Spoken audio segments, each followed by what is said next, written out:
அக்னி நட்சத்திரம் தொடங்கி வெயில் கொளுத்தி வரும் நிலையில் உடலை பாதுகாக்க பழமையான உணவு முறைகளே சிறந்தது என ஊட்டச்சத்து நிபுணர் அறிவுறுத்தியுள்ளார். கோவை அவிநாசி தனியார் மருத்துவமனை தலைமை ஊட்டச்சத்து நிபுணர் மேகலா கூறுகையில், ஃப்ரிட்ஜிலிருந்து நேரடியாக தண்ணீர் குடிப்பதை தவிர்க்க வேண்டும் எனவும், அதற்கு பதிலாக பழைய சாதம், நீச்ச தண்ணீர், மோர் ஆகியவற்றை அதிகம் சேர்த்துக் கொள்ள வேண்டும் என்றும் தெரிவித்துள்ளார். மேலும் நீர்ச்சத்து நிறைந்த தர்பூசணி மற்றும் வெள்ளரிக்காய்களை உணவில் சேர்க்க அறிவுறுத்தியுள்ள அவர், எண்ணெய் மற்றும் காரமான உணவுகளை தவிர்க்குமாறும் பொதுமக்களை கேட்டுக்கொண்டுள்ளார். சம்மர் சீசன்ல நம்மளோட என்ன மாதிரி நம்மள பாடி ஹைட்ரேட்டடா வச்சுக்கணும். அப்போ ஹைட்ரேட்டடா வச்சுக்கணும்னா என்ன மாதிரி சாப்பிடலாம் அப்படின்னா, நம்மளோட இளநீர் இருக்கு இல்லைங்களா, பாரம்பரிய உணவு இளநீர், அப்புறம் சாப்பாடு நைட்டு மீதியமான சாப்பாட்டில் தண்ணி ஊற்றி வச்சு காலையில் அந்த நீச்ச தண்ணின்னு சொல்லுவாங்க, அதில் சின்ன வெங்காயம் போட்டு அந்த மாதிரி எடுத்துக்கிறது.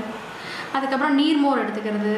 நீர்மோர் எடுத்துக்கிறதுல ரொம்ப நல்லதுங்க. தயிர், மோர் அந்த மாதிரிலாம் சாப்பிடும்போது ரொம்ப நல்லது. அதில் மசாலா தேவையில்லாத மாங்காய், பச்சை மிளகாய் அந்த மாதிரிலாம் கொஞ்சம் அதிகமாக சேர்ப்பாங்க. அந்த மாதிரியெல்லாம் இல்லாமல் நார்மல் நீர்மோர் குடிக்கிறது ரொம்பவும் நல்லது. நிறைய பேர் ஃப்ரிட்ஜில் தண்ணி அப்படியே எடுத்து குடிப்பீங்க, அந்த மாதிரிலாம் குடிக்காதீங்க. சாஃப்ட் ட்ரிங்க்ஸ் குடிக்கிறது அதெல்லாம் கொஞ்சம் அவாய்ட் பண்ணிக்கோங்க. ஃப்ரூட் ஜூஸஸ் அந்த மாதிரி எடுத்துக்கோங்க. இனி செல்லும் இடமெல்லாம் செய்தி. தந்தி டிவியின் வாட்ஸ்அப் சேனலை ஃபாலோ பண்ணினா செல்ல இருக்கும் இடமெல்லாம் செய்தி.